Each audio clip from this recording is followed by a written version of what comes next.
Olá, meu irmão, minha irmã, hoje dia 20 de fevereiro. Com a graça de Deus, estou aqui para fazer a partilha da Palavra de Deus. Desejo a todos, sejam bem-vindos ao canal Vida em Cristo. Apresentamos ao Senhor os nossos corações, as realidades, cada um de nós trazemos dentro dele. Que o Senhor conhece e sabe tudo de nós. Sabe qual é a minha necessidade, qual é a sua necessidade. Que cada um de nós colocamos na presença do Senhor com confiança e pedimos que a Santíssima Trindade, Pai, Filho e Espírito Santo, já vai nos abençoando.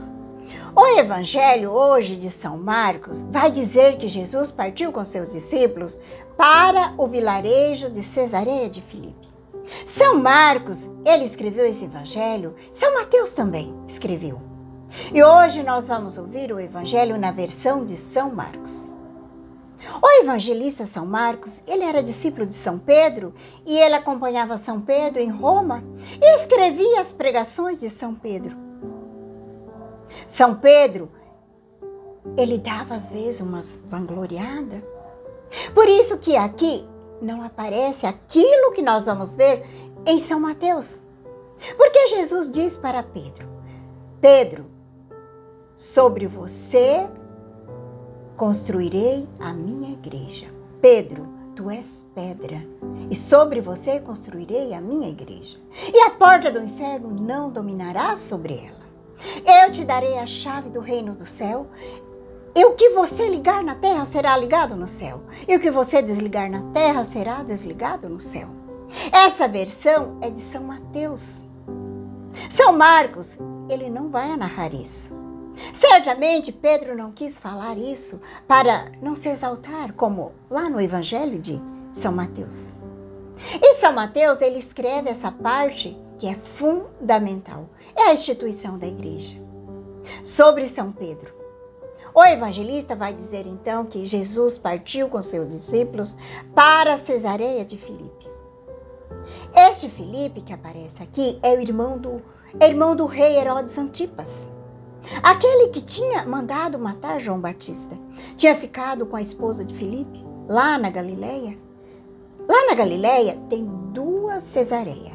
À beira do mar, a Cesareia Marítima, nas margens do mar Mediterrâneo. Daí tem uma outra Cesareia de Filipe, que é do outro lado, que fica mais em cima na região norte. E Jesus e os seus discípulos estavam lá na Cesareia de Filipe. E Jesus disse para eles, quem diz os homens que eu sou? E os discípulos começaram a dizer aquilo que eles sabiam. Um diz que é João Batista, outro diz que é Elias, ou porque o profeta Malaquias tinha profetizado que antes do Messias chegar, Elias ia voltar. Só que Elias era o próprio João Batista. E eles dizem que o povo dizia que era um dos profetas. E Jesus pergunta para eles, e vocês? Quem diz que eu sou? Quero ver da boca de vocês, vocês que estão andando comigo há 3 anos, estão presenciando os meus milagres. E Jesus tinha acabado de fazer o milagre da cura daquele cego. E muitos outros milagres que eles presenciaram. Olha aqui, é interessante. Pedro, ele toma a palavra, sempre como uma porta-voz iluminado pelo céu. Ele diz, tu és o Messias, o Filho do Deus vivo. Aquele que veio ao mundo.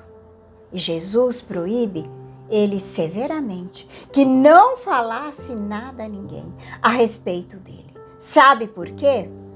Jesus não queria ser glorificado como Messias nacionalista, como os judeus esperavam. E segundo, Jesus, ele não queria que os apóstolos pensassem que ele fosse o Messias aí fácil, que ia trazer o apogeu para Israel. Por isso Jesus proíbe severamente que não falasse a respeito dele. Daí Jesus começa a dizer que ele vai sofrer muito, vai ser rejeitado pelos anciãos, pelas autoridades de Israel, que ele vai sofrer pelos chefes dos sacerdotes, pelos doutores da lei. Ele deve ser morto e que vai ressuscitar no 3º dia. Essa foi a primeira vez que Jesus anuncia a sua paixão e morte. Depois, mais na frente, a gente vai ouvir que Jesus vai falar mais umas 2 vezes da sua paixão e morte. Só que acontece que os apóstolos, eles não estavam preparados para ouvir isso. Não estavam preparados. Na cabeça dos apóstolos, o Messias era um rei nacionalista que vinha trazer a libertação social, material, política e econômica, e não a libertação espiritual.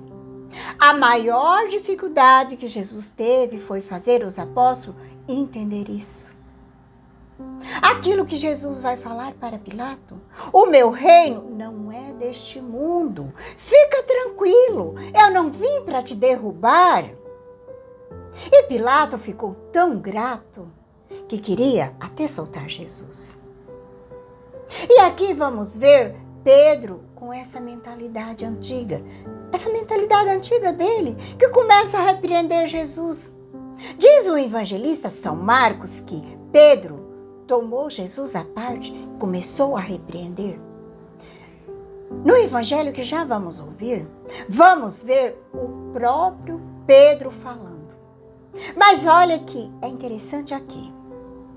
Jesus, virando-se, olha para seus discípulos e repreende Pedro, dizendo: vá para trás de mim, Satanás. Olha que detalhe importante. Jesus, ele não voltou só para Pedro. Ele voltou-se para os discípulos e repreendeu Pedro. Com as mesmas palavras que ele usou para Satanás lá no deserto. Quando Satanás queria que Jesus o adorasse, Jesus diz: vá para longe de mim, Satanás. Jesus usa as mesmas palavras para repreender Pedro. Só que, na verdade, aqui, ele não está chamando Pedro de Satanás. Precisamos compreender bem isso. O que ele está querendo dizer é que Pedro está pensando como os homens, com a mentalidade humana, e não como Deus. Essa mentalidade judaica ainda existe até hoje. Que o Messias vem, porque para eles o Messias ainda não veio. Que o Messias vai vir, vai dar para Israel esse apogeu social, político e econômico. Porque para eles Jesus ainda não veio. Eles não entenderam ainda que a libertação é espiritual. E Jesus repreende isso dizendo: vai para longe de mim, Satanás. O meu messianismo não é esse. Satisfazer o mundo. Eu não vim trazer uma libertação material, terrena, não. O que Jesus veio trazer foi uma libertação espiritual. Essa libertação passa pela cruz, passa pela nossa cruz também. Porque hoje o que nós vemos é que as pessoas querem o Cristo, mas não querem a cruz. Querem um Cristo sem sofrimento, um Cristo light, um Cristo que só me dá coisa boa, só me dá alegria, paz, dinheiro, bem-estar. Nós sabemos que não há cruz sem Cristo e nem Cristo sem cruz. Deus determinou que o mundo será salvo pelo sofrimento. Por isso que Cristo sofreu daquele jeito. É por isso que nós ajuntemos nosso sofrimento com o sofrimento de Cristo para a salvação do mundo. Por isso que na celebração da Santa Missa, quando nós vamos na celebração da missa, diz assim: Senhor, faz de nós uma perfeita oferenda. Quer dizer isso, uma perfeita oferenda. Assim como Cristo passou pela cruz, eu ofereço os meus sofrimentos junto com os sofrimentos de Cristo para a salvação do mundo. É assim. Vai dizer: fazei de nós uma perfeita oferenda. Sabemos que é necessário abraçar a cruz de cada dia, essa cruz que vai nos salvar, que vai nos levar para o reino de Deus. Não um reino simplesmente político, social, socioeconômico, não. Que vai acabar com o tempo, que vai terminar com o tempo, mas um reino que é eterno, esse reino que Jesus veio trazer para nós. O reino que nunca terá fim. Este reino que nós queremos alcançar. Te convido a pegar a palavra de Deus. O evangelho hoje está em São Marcos 8, de 27 a 33. Pedimos que o Espírito Santo já vai nos iluminando. Venha, Espírito Santo, iluminar meu coração, para que eu possa ver as coisas que são de Deus. Venha, Espírito Santo, sobre a minha mente, para que eu possa compreender e entender aquilo que é de Deus. Venha, Espírito Santo, sobre a minha alma. Santifica tudo o que penso, falo e faça. Que tudo seja para a glória de Deus. Amém. Vamos para o Santo Evangelho. Naquele tempo, Jesus partiu com seus discípulos para o povoado de Cesareia de Filipe. No caminho, perguntou aos seus discípulos: quem diz os homens que eu sou? Responderam: algum diz que tu és João Batista, outro que és Elias, outros ainda que é um dos profetas. Então ele perguntou: e vós, quem diz que eu sou? Pedro respondeu: tu és o Messias. Jesus proibiu-lhe severamente de falar a alguém a seu respeito. Em seguida começou a ensiná-lo, dizendo que o Filho do Homem deveria sofrer muito, ser rejeitado pelos anciãos, pelos sumos sacerdotes, doutores da lei. Deveria ser morto e ressuscitar no terceiro dia. Ele dizia isso abertamente. Então Pedro tomou a parte e começou a repreendê-lo. Jesus voltou os olhos para os seus discípulos e repreendeu Pedro, dizendo: vai para longe de mim, Satanás. Tu não pensa como Deus, e sim como homens. Palavra da salvação, glória a vós, Senhor. Deixemos que a palavra de Deus hoje toque o nosso coração. Olhando para o evangelho hoje, vamos ver que não é possível ser cristão sem a cruz. Quem quer seguir Jesus tem que estar disposto a pagar o preço. Quanto lhe custa testemunhar o nome de Jesus? Aonde você está aí hoje? Na realidade, onde você está inserido? Eu tenho que dizer para você: não negue a sua fé. Não deixe de testemunhar Jesus. Assuma a sua identidade de cristão, testemunhando: tu és o Messias, o Filho de Deus vivo.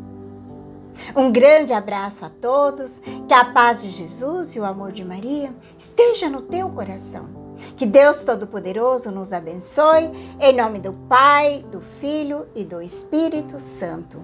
Amém.